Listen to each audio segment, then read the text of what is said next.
Hi everyone, and welcome to what is the first in a long series, we hope, of webinars on the new platform MobiCon Academy.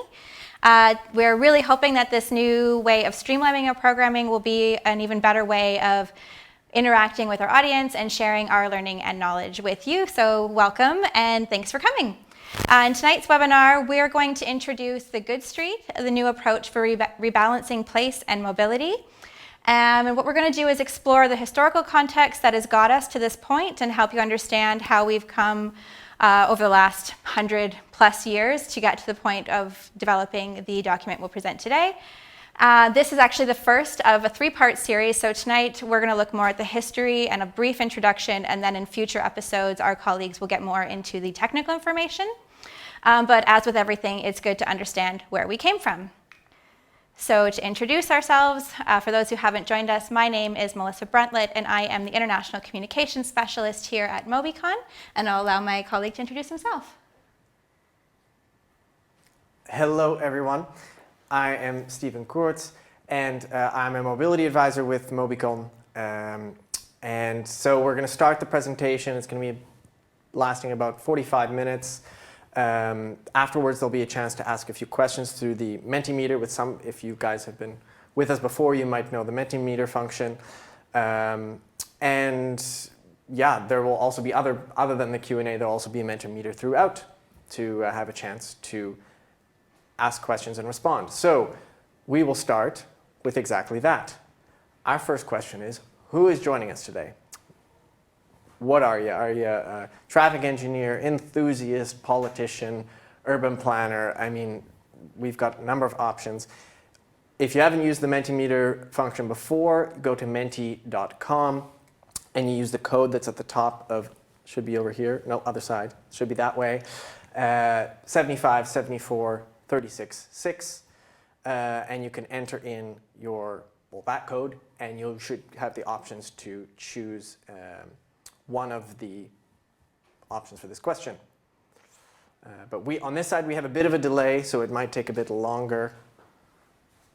I think we're seeing at least one. We don't have. Oh, we have an advocate in the room. All right, we've got one advocate. But maybe we'll wait another few seconds, minutes ago. I think we can always come back and answer this later. We can come back to it, exactly. So, the Good Street, what is it? Well, that's kind of what we're going to get into today. We're not going to go into the deep details, but we'll give you a bit of background. Originally in Dutch, known as verkeer in de stad, I guess translated as traffic in the city, which sounds a little odd, so we've made it the Good Street. And that's really what it's about, is how to make a good street. And it was a collaborative work with the ANWB, so that's the Royal Dutch Touring Company, so similar to AAA or CAA in Canada, so AAA the American version, Awareness Consultancy, and Bart Eegter Advies. It's been an ongoing partnership, and we finally come up with an English version. So the goal of it is to provide municipalities, also advocates, I mean, it's not exclusively for municipalities, but is to provide a new guiding approach to designing and rebalancing space and mobility. And these are two elements that are going to recur throughout the discussion of the Good Street. But we'll get to that later in the future slides.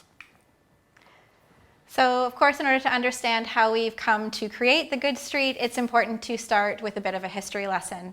And so let's have a brief look at the history of mobility in the Netherlands and how that has influenced the changes over time. So, first off, Dutch cities at the turn of the 19th century had really had a humble beginning. You know, you had a lot of horse and cart, pedestrians, a few bikes as the bike started to come over the channel from England, the safety bicycle making its debut over here, and then becoming a mainstay, as many of you might already know, of Dutch cycling culture. And those speeds at which people were moving were very slow, and so there was a lot of mixing. There wasn't this idea of delineation of space like we have today, because people were moving slow enough that they could respond. And this really wasn't a unique situation to Dutch cities or European cities, as many of you probably know.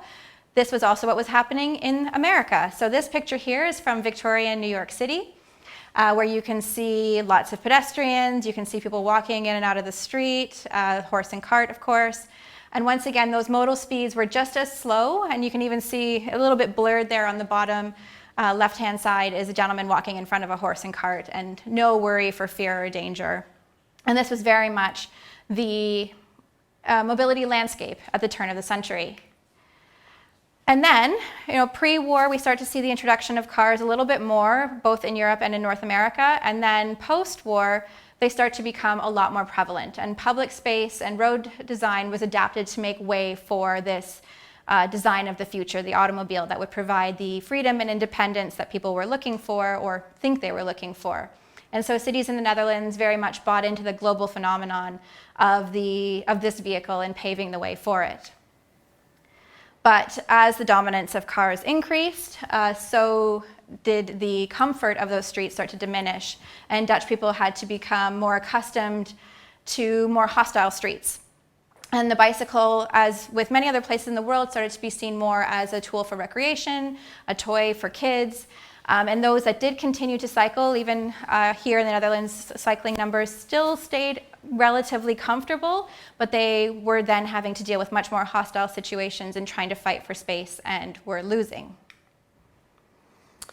And so at some point, again, early 70s, was a spirit of change. It was a confluence of events that kind of created this nice soup, you could say, for this to happen. So activists and advocates alike came together and started fighting for a more, let's say, safe and fair distribution of street space. And there were two specific things. The first was the movement of Stop the Kindermoord, which translates roughly to Stop Child Murder.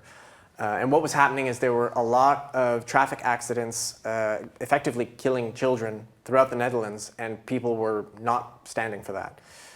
There were protests, there were, and this is statistically proven, that there were that many accidents, and people were not standing for that. So in this picture here you see people out in the streets saying that they're having enough, I believe, given they're talking about the pipe, this is in Amsterdam. They're fighting to make more safer streets for their kids. Then the second event is the OPEC oil crisis. This gave people chance to see the potential of the streets. So while they had car-free Sundays, so that's one thing, it was just less convenient to drive because there was an oil crisis and there was gasoline and petrol at a shortage. But it also, as you can see in this picture, brought people out into the streets to see, oh look, when there's no cars, we can use a whole bunch of other modes. We can run, walk. Here you've got rollerblading, a small child on a tricycle. And also adults made use of that as well. So it started to make the public realize that streets can be more than just for cars. So these were two things that really kind of made people start thinking differently about roads, streets, mobility, and public space in general. And so then following these events, you see this period of trial and error and experimentation that starts to take place in the Netherlands. And the whole goal being to try to realize those safer streets that the advocates and activists were fighting for, and creating more of those public spaces people realized as a result of fewer cars in the street with the OPEC oil crisis. And one of those were demonstration routes that took place in two cities, in Den Haag and Tilburg, where there was basically a test. Let's try out building separated space for cycling to create a safer environment for people. And although they were viewed as safer, they were met with a lot of the same opposition from residents and business owners that we still see today, not just in North America, but also for various projects here in the Netherlands. And so it was a real challenge for people to think differently about how that road space would be, even though the cars had only really been dominant for like the past 20 or 30 years. But still, this really helped to inspire this continual improvement that endures to this day here in the Netherlands in terms of redesigning and rebalancing road space. Of course, one of the big challenges when you're building out cycling infrastructure is to make sure it's connected. And the downfall of these demonstration routes, unfortunately, was that they were not built with the network in mind. So they were one strip of cycle track, not really taking people from where they were to where they wanted to go, or at least connecting them to those places where they wanted to be. And so these projects were unfortunately abandoned. And the picture you see here on the screen is actually business owners in The Hague pulling out the stones from these cycle routes. So again, not the most successful project, but still began to get people thinking differently about how road space could be delineated. At the same time here in Delft, through the innovative spirit in some relation to the university in town, the TU Delft, there was this real optimism for providing more innovation and testing out new ideas. And one of those ideas took place on Townstraat, just a few hundred meters away from where we're standing right now, where it was the home of the first WOONERF in the Netherlands, or Living Street. Local residents came together and helped redesign the space and create a place for people to stay, people to meet and connect, rather than for just the movement of cars. And it became a real gem for the city and a real example for other cities of what they could implement and started implementing throughout the country. And for a number of reasons that we won't get into tonight, the WOONERF has fallen a bit out of fashion here, but it became the catalyst for more innovation in terms of shared space and even the fietsstraat that is very common throughout the country. And finally, traffic circulation plans were one of the biggest ways in which traffic and the way we balance space here began to change. And one of the best examples is what happened in Groningen in the north of the country, where a young politician, Max van der Burg, put his neck on the line and suggested that they take the city center and divide it into 4 quadrants, basically forcing cars to circumnavigate the city rather than being able to easily travel from one to the other. And what that did is it helped to slow down car traffic and remove some of the car traffic from the city center and rebalance that space to be more of a place for people as opposed to just cars. And so now we're in the state of the Netherlands being a cycling nation. I mean, a lot of people look at the Netherlands as a cycling utopia. And the Netherlands struggles with its own issues, and we're going to see this in the next few slides. So the first commitment they made was to safety. That's crucial. As you can see in this graph here, after the 1970s, there was a sharp decrease in accidents and traffic deaths. And that's what this graph is here, traffic deaths. And so it wasn't always as good as it was today. What happened is in 1973, the Dutch government took quite a proactive approach to addressing the problem. And yeah, as you can see in the chart, it's quite obvious results. So eventually, we've sort of come full circle, really. In the pre-automobile era, we have cities where everything's mixed. People are walking the streets, horse, carriage. It's quite a bustle of things going on in the street. Then mid-20th century, we have cars, and we also have an impact on the public space. And now, I think the picture on the far right here was probably taken in the last 5-6 years or so. That's in Amsterdam.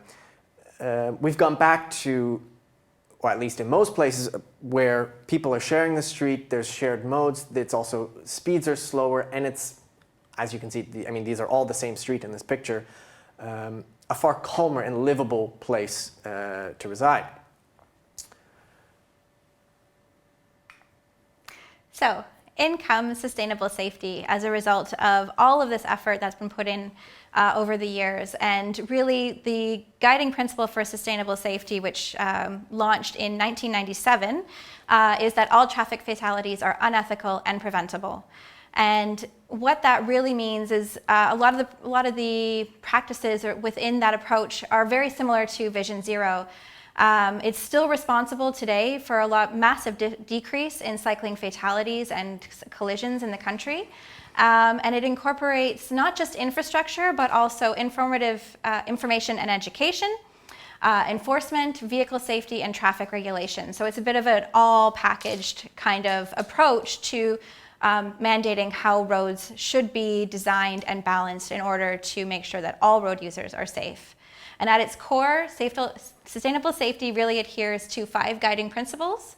Functionality, in that the roads are designed for the speed and use based on the modes that use it. So not for one mode, but rather the whole picture. For the second principle, is homogeneity. I always get that word wrong. And the idea behind that is that the large differences between mass and speed are not compatible in the same space. And so the way you design needs to accommodate for that.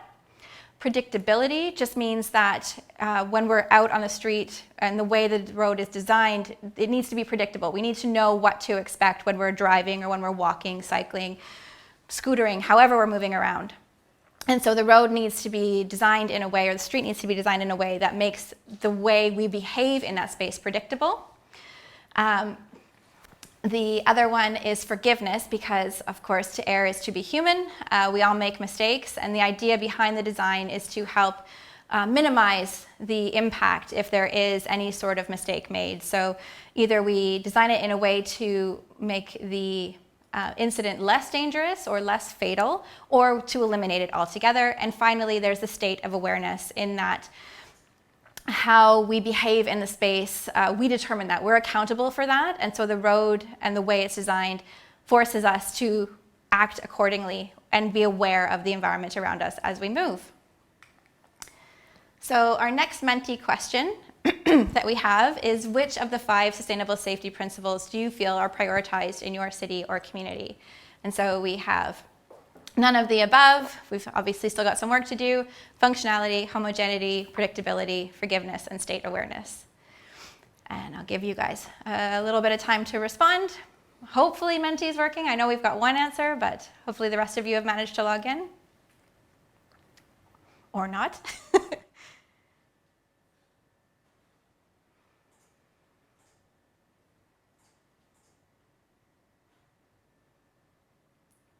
Okay, well, we'll give you time to answer the Menti later if we can't get it to a day, or maybe it's not working, in which case we apologize. Tech is always a little bit finicky, as we know.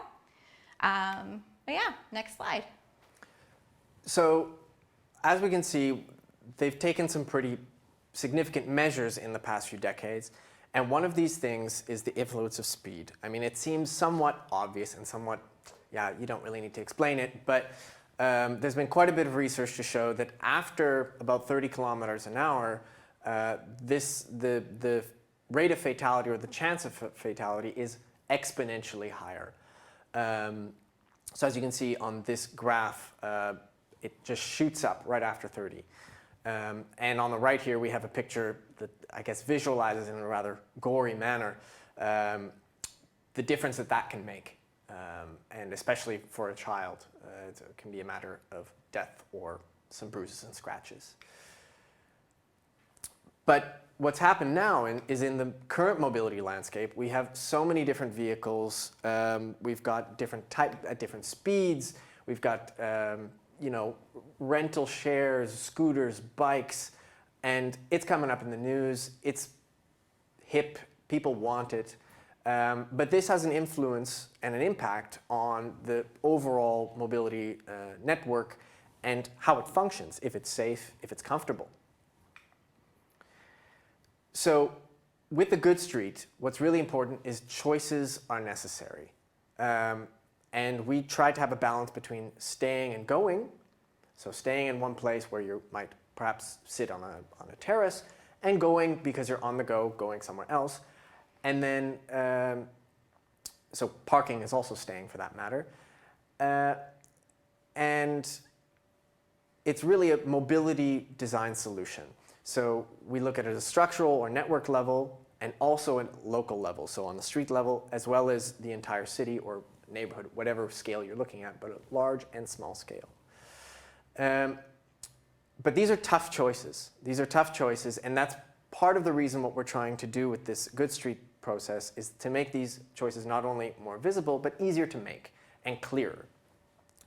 And the result, ideally, should be you have a safer, more livable city, as well as not necessarily having a huge impact on the accessibility of things, and also just maintaining a safe place to live.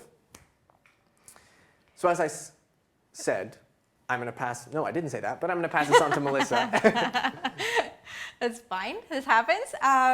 So yeah, basically, as Stephen said, it's all about finding balance. And what this is looking for that balance between place and flow at all levels of the network or of your city.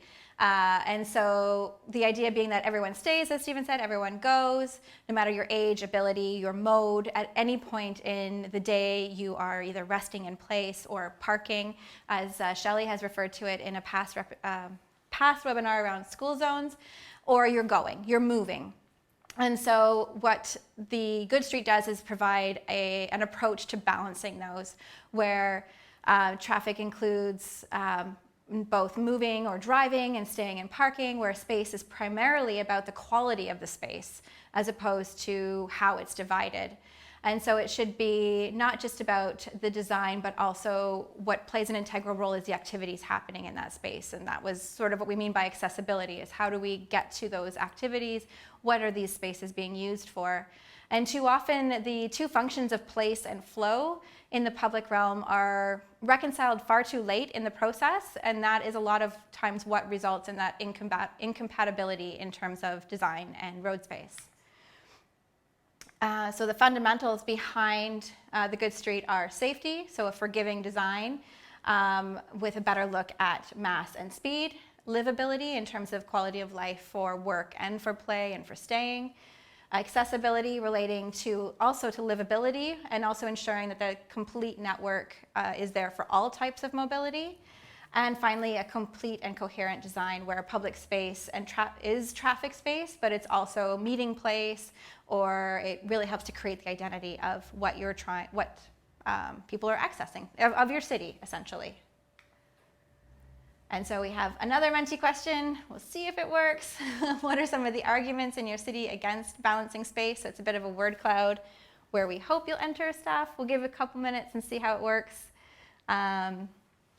Maybe we'll get a response. Sorry, I can't see the screen from where I am, so I had to step away. Okay, we'll come back to this because I'm not really seeing any responses, but that's fine.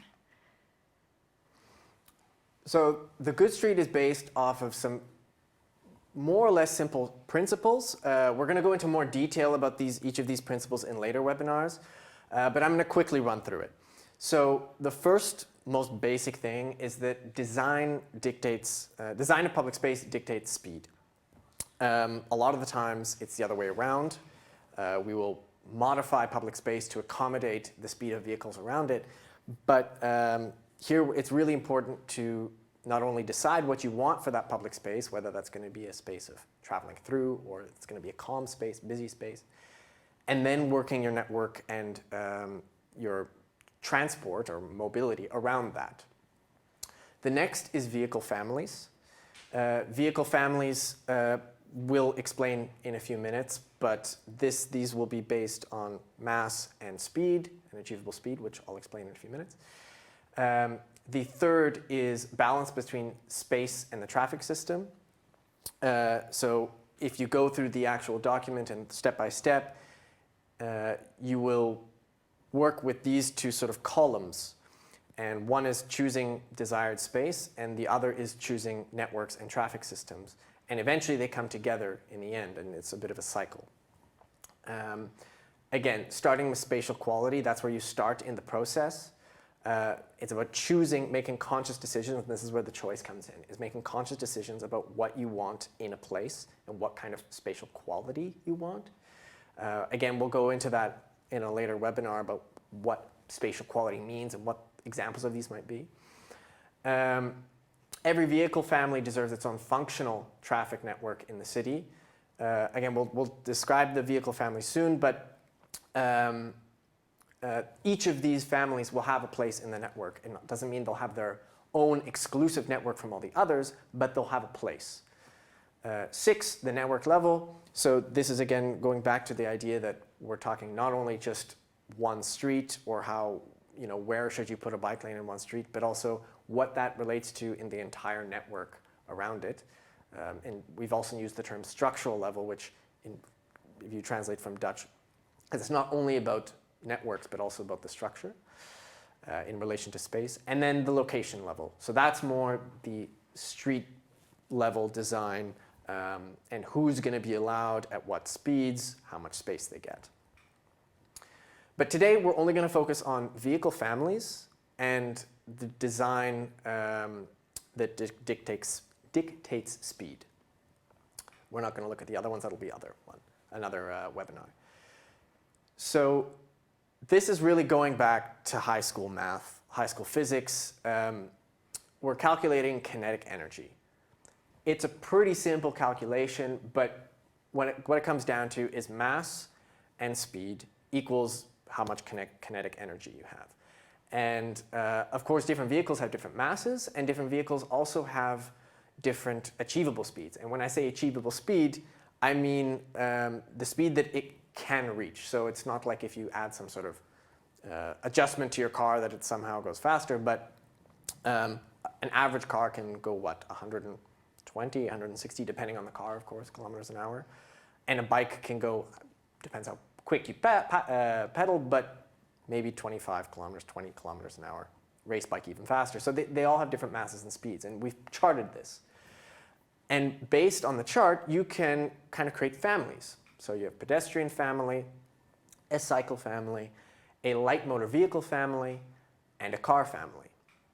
And looking at these, we can start to work with these and see, okay, where do these belong? Because, of course, you don't want something like a delivery van to mix too much with pedestrians, because the risk of the higher the kinetic energy, the more dangerous the incident is. And so if they're mixing, there's obviously more chance that that's going to happen. So in the next slide. Yeah. So yeah, essentially we're designing for compatible modes. And this is a Photoshopped image. It was made very clear to me recently to remind people that it is Photoshopped. But it's basically this idea that these two modes don't work together. You can't have a space where you have small children, or any human, quite frankly, on a bicycle in the same space being driven through with lorries and massive trucks. And so the idea is to find that balance of the street. In this case, there's a lack of balance. That kinetic energy between these two modes here will not work together in the case of a potential incident, and one person will definitely lose out in a scenario. So ideally with the good street approach, this is an example of what you're trying to achieve, where all modes have space, you have some mixing. So in this case here, you've got a bit of a Fietsstraat where you have cars mixing with bikes, but they're moving at a slow speed. Pedestrians have lots of space. And then rail, which based on the chart 2 slides ago, fits into a much higher kinetic energy family, vehicle family, is completely separate from everything else. And so in this idea, so now suddenly all road users are much more comfortable, they have a lot more space, and there's a better balance to the road network.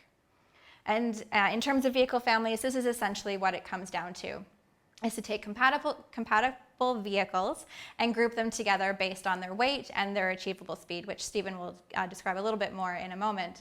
And in doing so, there's this new mobility, or any of the new mobility options that come into play will fit into these. So although they have very traditional names in terms of the pedestrian family, bicycle family, car family, etc., when you have new modes come in based on their mass and based on their speed, they would fit into one of these 6 categories, and therefore you can design a balanced street with these vehicles in mind. So if we have some sort of brand new scooter that moves at a different speed, or autonomous vehicles, wherever they fit into this, they would have a spot, and we would be able to therefore plan an approach that would best suit the modes and have a comfortable, good street. So again, design dictates speed. This is a fundamental concept of the good street. And on the left, you see these families. Don't get overwhelmed by this chart. It's relatively simple, actually. So on the left, we have the families, and on the, I guess, x-axis, you could call it, y-axis being families, x-axis being speeds, we've sort of made some groupings. And of course, each group, there's some variation in how quickly they can move. A person walking, if you look at the pedestrian category, for instance, a person walking goes far slower than someone that's jogging. Or a speed pedelec in the bicycle category goes far faster than a scooter or a bicycle. And many of these vehicles So for cars, for instance, as well as scooters, almost all of them actually, have an achievable speed, and that's where they're set in this chart. That's the max speed that they can possibly achieve. And that's why it says more than 50 on the top right of the x-axis. But all of them can go slower. You can always drive slower than 50 kilometers an hour. You can drive slower than 100 kilometers an hour. You can also bike slower. You can drive a scooter slower than its achievable speed. So this is quite a fundamental thing, is that depending on where we set these families, the families that travel faster and that are quite far away in that graph, if you think of it that way, can always move slower or can drive slower. And depending on the speed that you want them to travel, that you're going to allow them to travel, that has a big role in whether they should be separated or mixed. So this is quite a useful table, and can also be used in the process itself. And so the end goal is that you have nice streets. After all, that's why it's called the good street. Here's a few examples of some urban traffic environments, at least in the Dutch format of the document we've developed.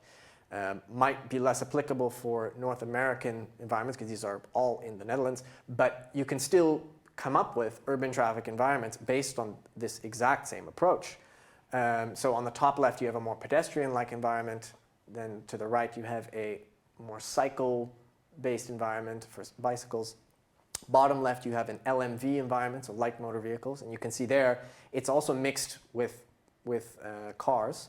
So that doesn't necessarily mean it's only for light motor vehicles. And also top right, it's mixed with a dog.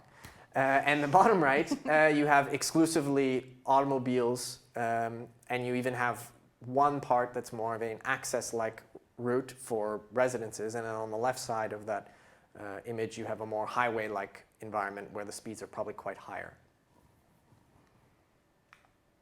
All right, so we have reached the end of the presentation. I don't see any questions yet, but we'll give you a few. We'll take 1 minute break and give you a chance to answer some questions. We're going to grab some water, and then we'll come back and see if you have any questions, and if not, we'll get you through the rest of the presentation.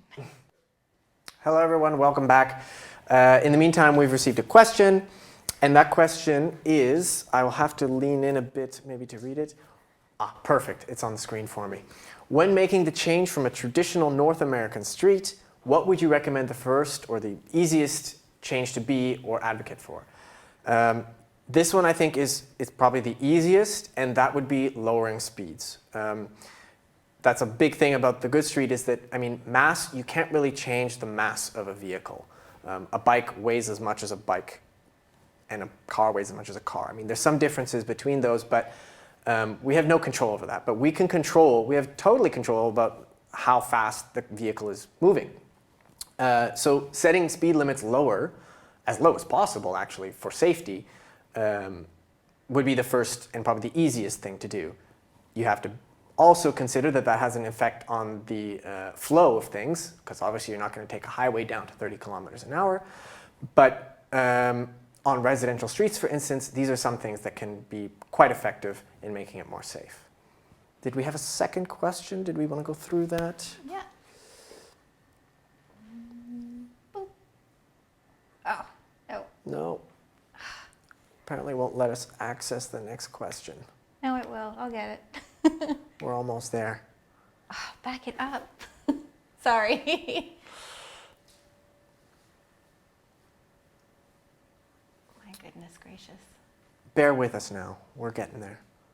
Aha, there we go. No, that's the No, same it's the question. same question. Okay, well, what we'll do is, the second question, I think what would be great is we'll maybe send a response in the platform or in a response to our viewers, because there is a second question, we just can't read it for some reason.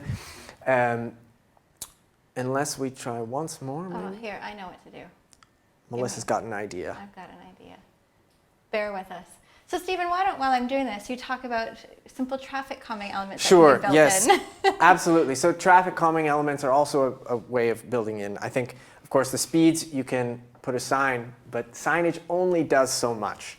A sign doesn't actually physically stop people from going at a certain speed. So in that sense, you also have, speed bumps, that's a classic, but they also have to be placed close enough together that people aren't going to just go over the bump and then re-accelerate to their very fast traveling speed. Another one would be chicanes, or chicanes, I think we also call them in English, in which it forces cars to deviate in a way, and then you physically have to drive slower in order to turn around a certain certain corner, I mean. But these are just a few, and there's plenty of others. You can Google that, I think, and you'll come up with plenty of traffic calming measures. All right, I got the next question up. Success. Awesome. So multi-use paths, pedestrians mixed with cyclists are often built in North America, and they are built here too. Can we comment on this? Sure. I think there is there's always the opportunity to mix bikes and pedestrians, or non-bike modes that are closer to pedestrian or pedestrian-like. But again, this is where design will dictate the speed. So if you have an environment where the space is quite wide, there's ample opportunity for the attainable speed of that mode to reach its peak, then that is where we often get into a bit of conflict when it comes to pedestrians and bikes. And so, as Stephen was saying before, designing for speed is really going to be the key in that scenario. So we have lots of common spaces in the Netherlands. I've experienced lots of them in North America, in Australia and New Zealand, where you see this mixing, but because the design is dictating that people moving in faster modes must slow down, it makes the environment safer. Now, that being said, when you have a high volume of those two modes, where you're mixing many bikes with many pedestrians or pedestrian-like modes, then there needs to be consideration about whether or not those should then be separated. Because if you have, I'm trying to think of what a rate would be, but multiple bikes going through a space per minute, plus having a lot of pedestrians in the space, there will be ample opportunity for conflict. Yeah, definitely. I completely agree with her. Good. I couldn't have said it better myself. Go to the next one. Oh, there's another one. There is another one. Yeah. So is there a direct correspondence between the suggestions for managing moving space as for managing stopping space? Example, curb management and parking. So should lorries be able to park wherever allowed? Is there a direct correspondence between the suggestions for managing moving space and for stopping space? There is some correspondence, but I would not say direct. This is something that we're going to get into the second, probably more closer to the third webinar about, because we'll go into more how you can apply this, and this is really an apply question. But it's a very good question, and it's definitely something we've had to work through during the development of this method. But I think it's more of a question for a next webinar, because we're going to be covering these sorts of topics in webinar 2 and 3. There we go. Yeah. So again, as I said, we've got a second part 2 and part 3. The second one is balancing place and flow. Our colleague Leonard Nout is going to go into more detail about how to do this in a more practical sense. Today we've gone kind of over about the history and the theory. And in part 3, Evelien de Jong and Martijn Schutte are going to go into more detail about putting it into action. This is an opportunity to look at more concrete examples and perhaps some images of where this has been done actually. So the next one's in December 2nd, and the one with Martijn and Evelien will be on January 6th. So we've got the Good Street available. It's available to download on our website. There should be a download section on our website now, and it's there. And it will also be available on the Mobicon Academy. So it's a PDF, and it's downloadable. It's quite a large file, but it's got a lot of useful information in it. So feel free to download it, and we'd love to hear what you guys think, and whether you guys have been able to put it into practice, or whether where you're struggling. All right, so we've reached the end. Before we say goodbye, we also want to give you a little sneak peek of what is to come. So as we've been publicizing, this is going to be a continual stream. We're hoping to get at least 3 to 4 webinars out every month. And next week, same time, we will launch a very special interview with our founder and his mentor. So here's the preview now.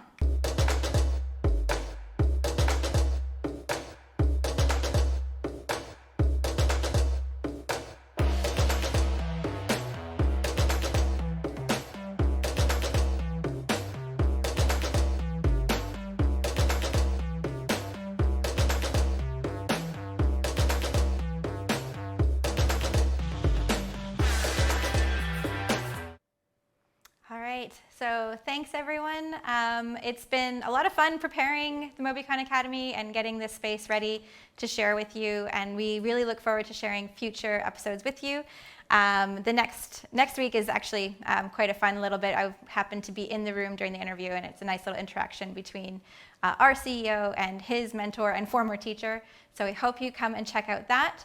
As an added bonus, for the month of November, everyone who signs up for MobiCon Academy will have access to both our regular webinars like today and the premium content, which includes the interview next week, interviews to follow, and the study. We are going to be doing a study tour this month as well, so make sure to check that out. But starting on December 1st, those will move into the premium category for paid membership. So if you enjoy them this month and you want to keep checking them out in months to come, be sure to subscribe. In the meantime, again, thanks again. Thank you, Stephen, for joining me. Thank you, Melissa, for having me. It was lovely. It was great to prepare this. It was a lot of fun. I loved the historical stuff, talking about that, and had to dig around and look at all these old photos, streets I've even been on myself. So it was a pleasure. Awesome. All right, thanks everyone, and we will see you next time. Thanks, guys.